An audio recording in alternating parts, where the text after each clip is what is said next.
Hi, everyone. Welcome to How to College First Gen, our podcast where we get together over some coffee and have some real conversations about what it's like to be a first generation college student.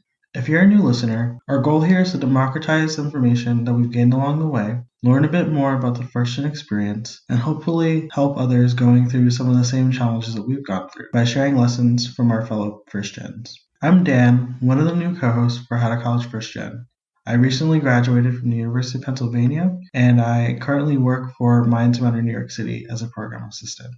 Today, I'll be interviewing one of our board members, Irma Munoz, who is a Chief Operating Officer for IDEA Public Schools down in Houston, Texas. With that, let's dive in.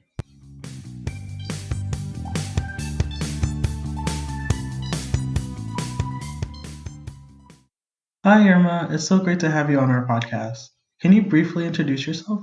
Hi, Danielle. So nice to be here with you. My name is Irma Munoz. I am the Chief Operating Officer for IDEA Public Schools, a network of 120 schools throughout the state of Texas and Louisiana, soon to be in Florida, Arkansas, and Ohio. And I'm so excited to be here with you. Thank you for sharing. Can you tell us a little bit more about your background? Did you have any values growing up?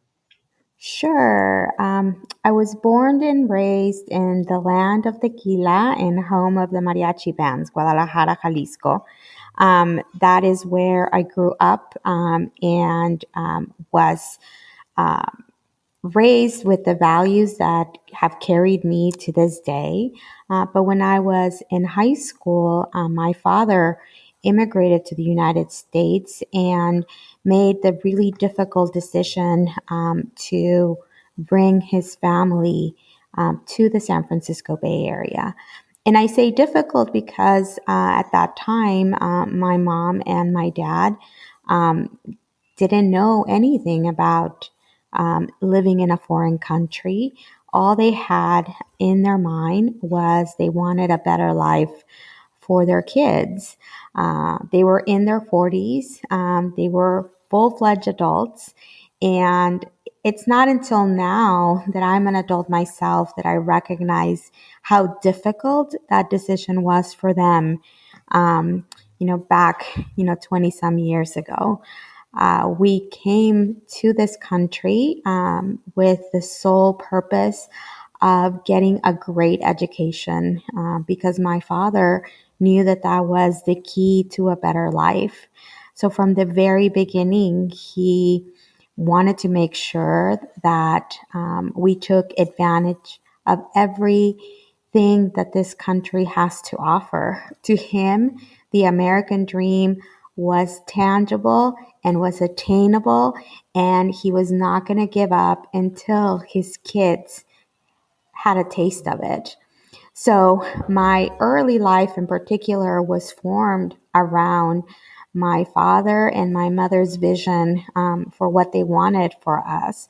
And the values that I have currently are the result of what I saw them do every single day.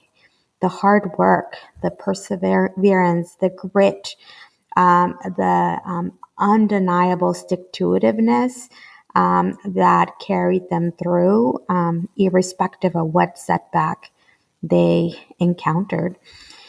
And immigrating to the United States was really tough because back then I didn't speak a lick of English, nor was I part of a heterogeneous community back home. Everyone was Mexican from Jalisco, where I grew up.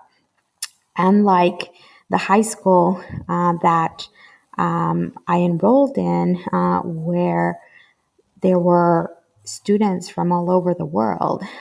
So learning English, adjusting to a very different environment, and sticking to this goal that my parents had for all of us to go to college was a really difficult, all-encompassing, overwhelming, scary thing that my siblings and I did.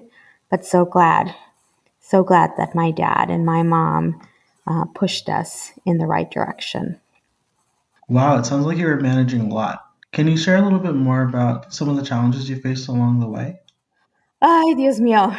So where do I start? I think that there were many. So let me just focus on a couple. I think the first time I remember being afraid of school was when my father walked into the front office and asked the principal to pull me out of ESL classes.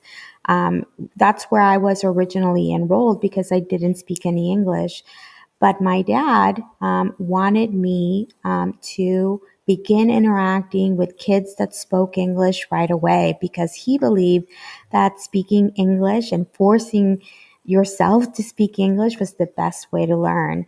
And I remember the fight between my dad and my principal as a defining moment because I knew that my dad would be advocating for my success every single day, no matter what it was. But I also learned very quickly that if I didn't swim, I was going to sink.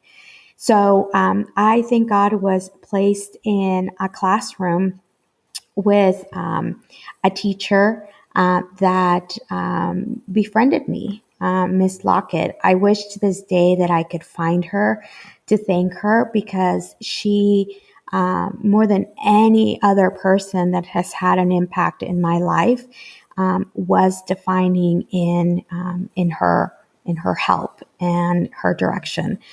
She knew that I didn't speak English and gave me the benefit of the doubt. He gave me the benefit of the doubt that I could do the work, that I could learn English, and that I could rise up to the challenge that she set. So she made a deal with me and she said, I'm going to come before school. I'm going to stay after school, and all you have to do is show up, and I will teach you English. And for 2 years during my junior and my senior year, that's what she did. By the end of my junior year, I was able to hold a conversation, not a perfect one, but a conversation. And by the end of my senior year, I was applying to college, and it was a huge lesson on the importance of paying it forward and really raising your hand and letting people help you along the way. I think the second challenge that I remember was the fact that I was undocumented. And at that time, not many people knew of my legal status because my dad had instilled the fear of God in all of us. At any given time, I was afraid that somebody was going to deport us because that is what we talked about at the dinner table all the time. And it didn't come to a head until I applied for college. I started getting acceptances from colleges all around the state of California. Most every single school I applied to go to, I got in, thanks to Miss Lockett, who worked with me on the applications, worked with me on my personal essay, put me in touch with recruiters.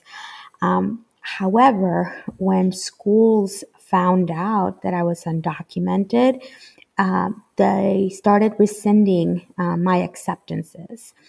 And to give you some context, all of this happened at the height of the anti-immigrant movement in California. It was during the time of Proposition 187, during the time when Governor Pete Wilson had introduced legislation banning immigrants from getting basic medical care, from being in schools, from obtaining driver's licenses. So my wanting to go to school became a symbol of what the pro and anti-immigrant movement was in California. So before long, newspapers were debating whether or not I should get to go to college.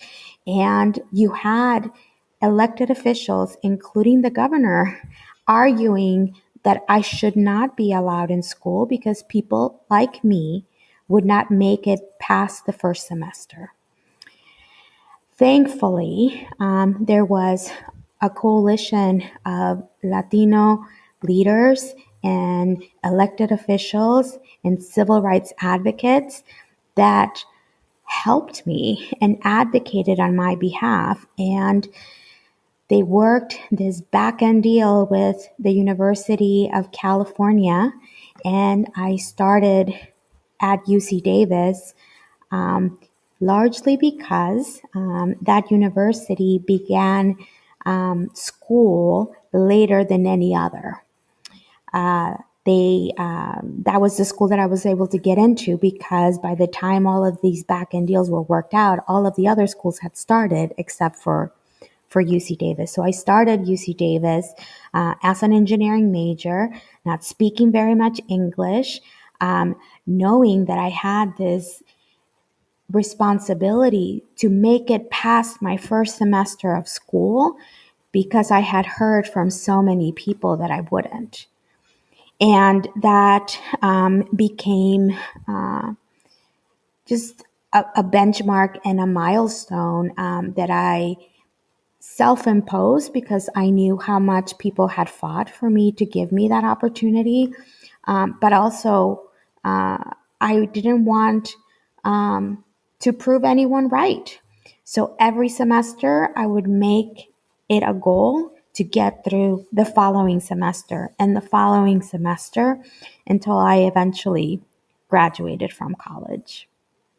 I can definitely resonate with taking it semester by semester and even day by day. What's a lesson you learned by going to college?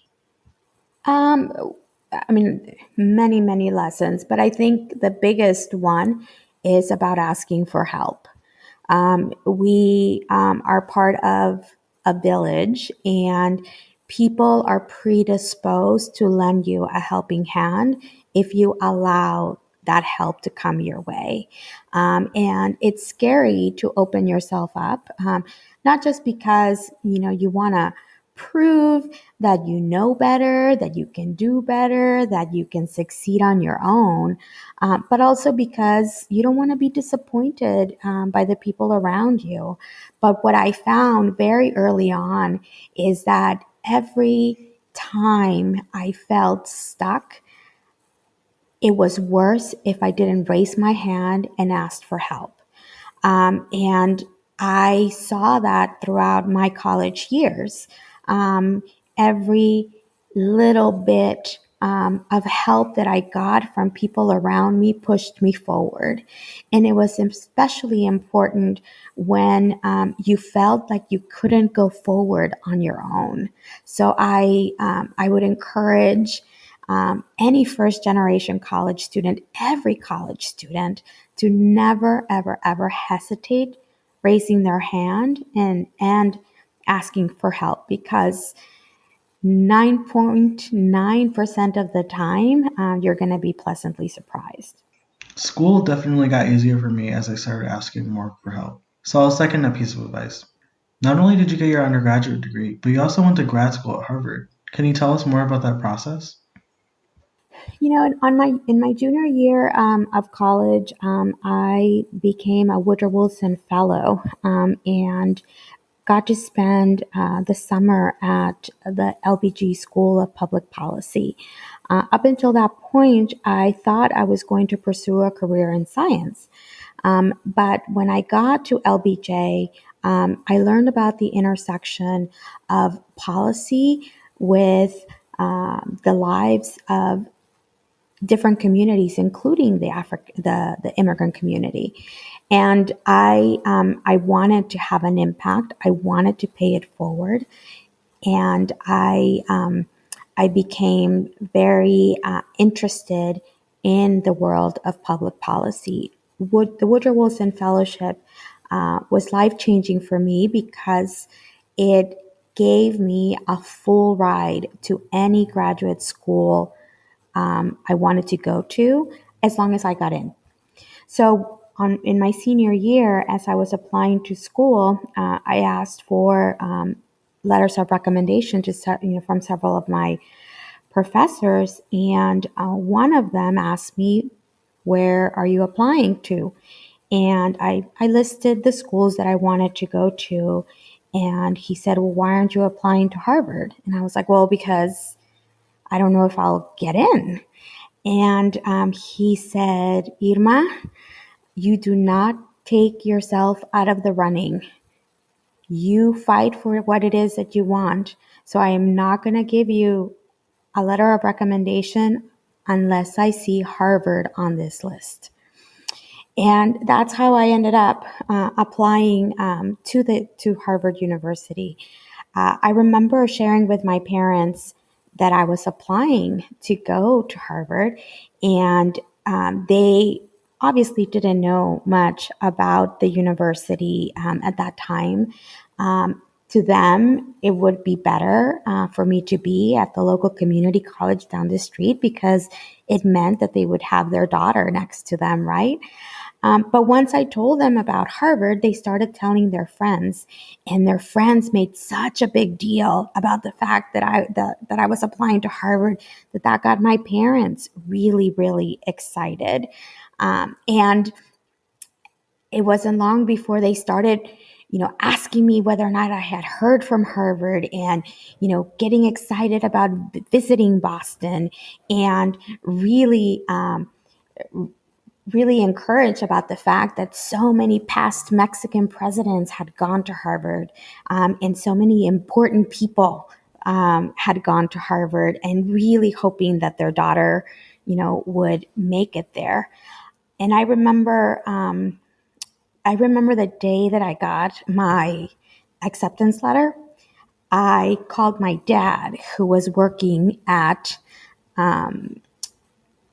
Sears in the appliances department with the tools and the wrenches. He picked up the phone and he's like, Mija, I think he thought there was a problem because he wasn't expecting my call. And all I said to him was, Papi, me aceptaron, Daddy, I got in. And I heard silence. So I thought the line had cut. I didn't know exactly what was going on. What I didn't realize then was that when he heard that from me, he started crying. And when he started crying, people started crowding around him. There was a group of about 20 folks trying to help my dad because he couldn't stop crying. Eventually, his boss came and picked up the phone. And he said, what happened? Is everything okay? What's going on? So I shared with my dad's boss that I had gotten into Harvard. And my dad's boss then turned to the crowd of people surrounding my dad and said, his daughter just got into Harvard. And all of the people started cheering for my dad. I share this story because that was what my parents wanted when we came to this country. My dad wanted to make sure that I would be okay. And to him, when I told him that I got into Harvard, it was the culmination of just so much struggle and heartache and effort that I think it was an overwhelming release. And I was so grateful that I was able to give that gift to him. That's a beautiful story, and I think it speaks to the significance of what it means for us to live up to our parents' expectations. How is grad school different from your undergrad experience? Well, what was funny is that by the time I got to grad school, I had learned English. So it was a completely different experience than undergrad. Largely because I just understood the world a lot better. I was able to communicate and make friends. Like the pressures of being undocumented were no longer there. We had achieved permanent status, I think my sophomore year in college. So I was able to have the college experience that I never had in college. I made lifelong friends that I still keep in touch with today. But more importantly, I was so eager to take advantage of everything and anything that Boston and Harvard and my friends had to offer, that I enjoyed it to the fullest. I took a bajillion classes each semester. I tried everything. I was taking classes about, media and race, and then on the other hand, statistics and international development. I was taking a class on organizational dynamics, on civil rights. And it really opened my eyes to a very different experience, but more importantly, the world of possibility. I knew then that I could do and be whoever I wanted to be, if I put my mind to it. And I'm very grateful for the opportunity that I had, while in graduate school, and the lessons that I learned along the way. It's so interesting to hear that transition you experienced from undergrad to grad school. It certainly can be a more focused and rewarding experience. Moving forward, what did you do after grad school? Sure. After graduate school, I started a career in corporate finance. Not purposefully, if I'm being completely honest, but rather because I needed to send money home. And I knew that if I went into the private sector, I would be able to help my parents with their mortgage payments. And I would be able to put money aside for my siblings who were about to start college. So I chose that path out of expediency, really. But soon I realized that I was running on a treadmill with nowhere to go.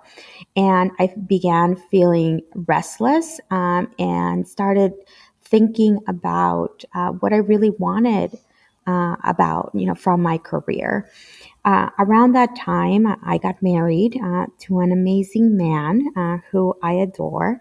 And we moved to a loft in San Francisco, and we're living a very yuppie life. But then my father got diagnosed with Alzheimer's, and we realized very quickly that both my mom and my dad needed to come live with us.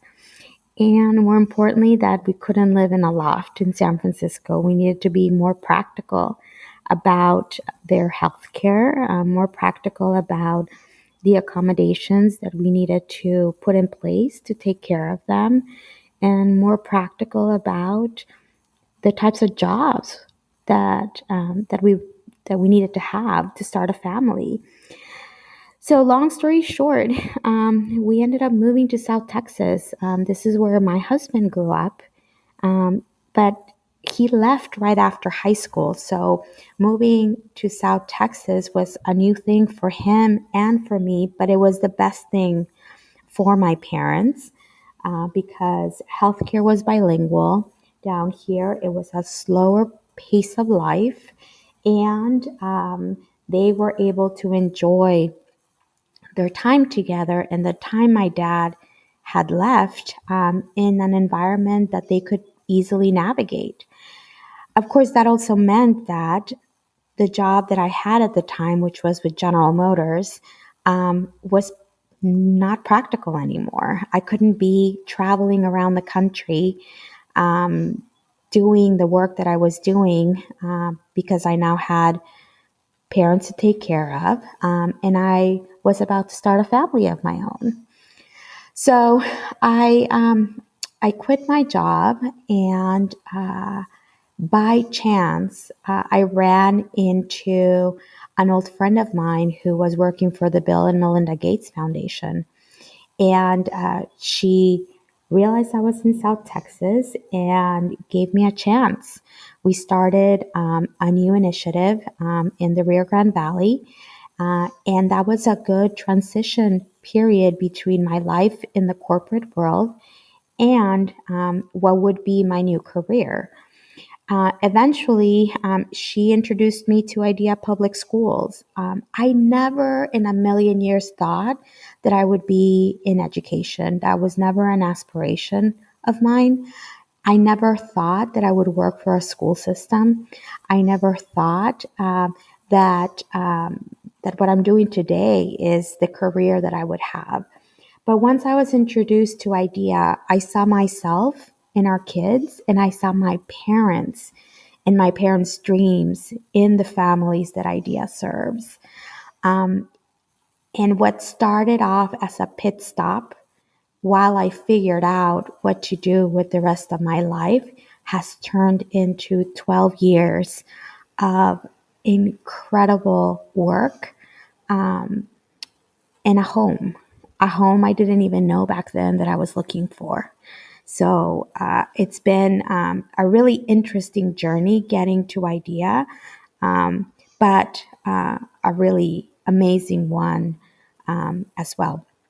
What do I do at IDEA? I lead most of the non-instructional work for the organization. So everything from marketing and communications to IT to construction to buses and cafeterias and custodial services, and front office support and security, all of the things that make us a school function. And my job, as I explain it, is to eliminate every obstacle that can get in the way of student achievement.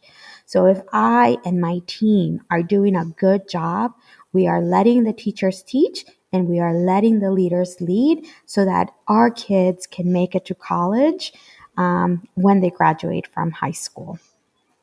You brought up a lot of important points about navigating life after school. It's a good reminder for us to think about how our parents and family fit into our life once we're on our own. And then you touch on your role with Idea Public Schools. What do you think has been your biggest challenge in this role? Yeah, I think that one of the values I learned from my dad, and I learned from all the people that have helped me along the way, is too much is given, much is expected. And I feel like throughout my life, and especially my life in America, I've received a lot of kindness and a lot of guidance and a lot of generosity from perfect strangers to people that have become part of my family, even though they're not blood related. And that is what I try to do every day in the job that I have. I I have a responsibility to make sure that we perform excellently, because I know what that could mean for student achievement and academic progress for the communities that we serve. And I know that at the same time, I have, I think, 2,300 employees under my care that didn't go to college for the most part, that are hourly employees that may have sons and daughters in our schools and are trying to make a living. So figuring out how to balance those two goals, sometimes it's difficult. I mean, the most recent example that I can give you is what's been happening during the pandemic.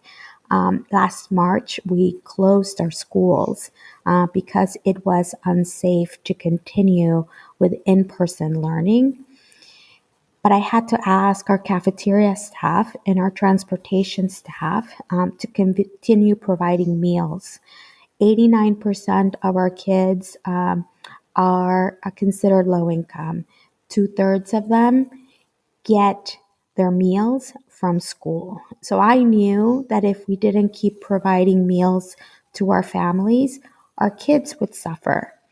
And asking our cafeteria staff and our transportation staff to take a leap of faith and to continue working and continue being out in the community was incredibly difficult, because at the same time we were telling everyone else to stay home.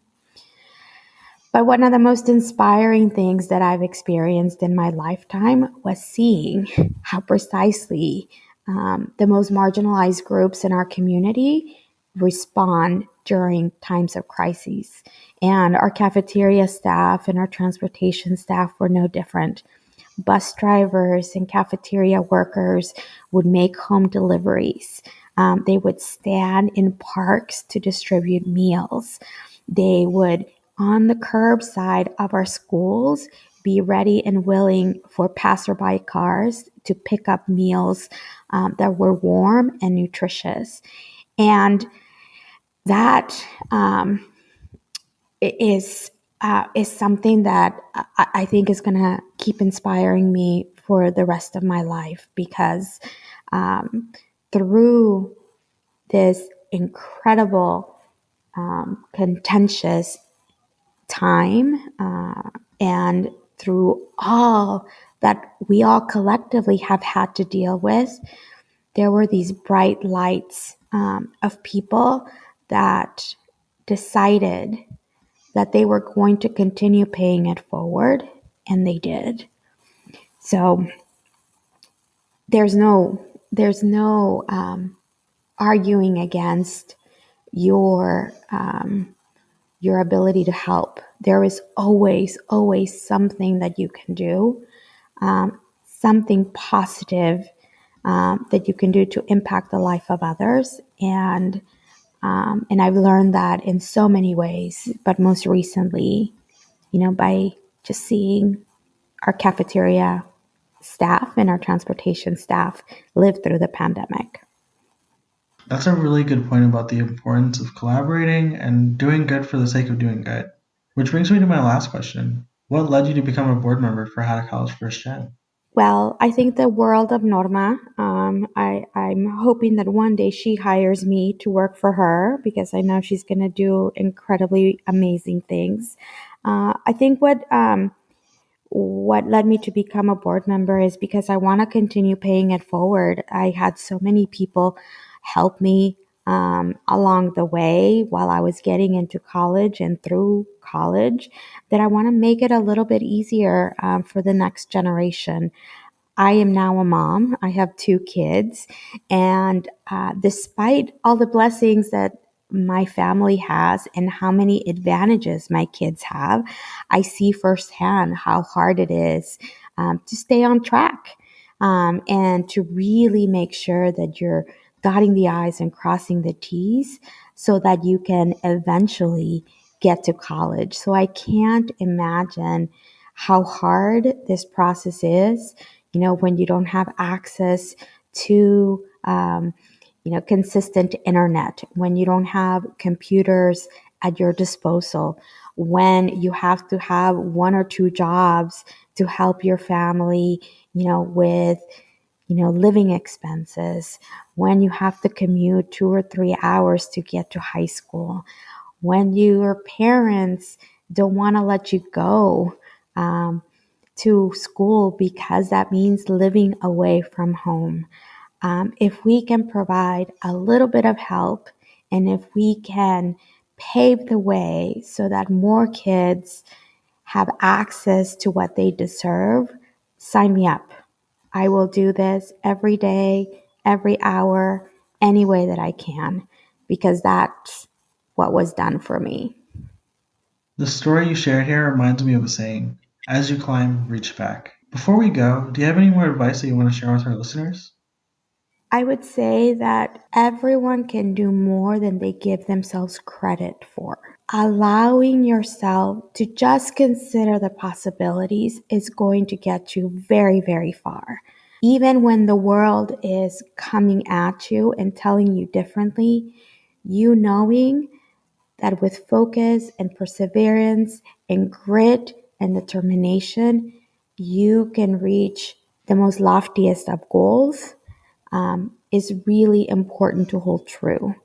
I know that that it's hard to stay true to yourself when there's so many challenges around you. But I also know that raising your hand and allowing people to be kind and generous, which is a natural instinct of everyone, is going to propel you forward. But if you don't believe in yourself and stay true to yourself, the help that comes your way, either explicitly or implicitly, is not going to be recognized by you. So I would challenge every student to stay true to themselves, to believe in their power, and to be open to accepting the help that will propel them forward. Thank you so much for sharing your time with us, Irma. We really appreciate it. Danielle, and thank you. Thank you so much for being involved with this organization, for doing so much for the next generation, but more importantly, for paying it forward. Thank you all for listening to this episode of How to College First Gen. I hope you were able to learn some valuable lessons from hearing Irma's story. For me, I really appreciated hearing her talk about the importance of asking for help, believing in yourself, and giving back when you can. Please remember to follow us on social media and share how college has shaped your identity. Also, don't forget to leave us a review whenever you listen to our podcast. Remember that you're not alone in this journey. Until then, next time.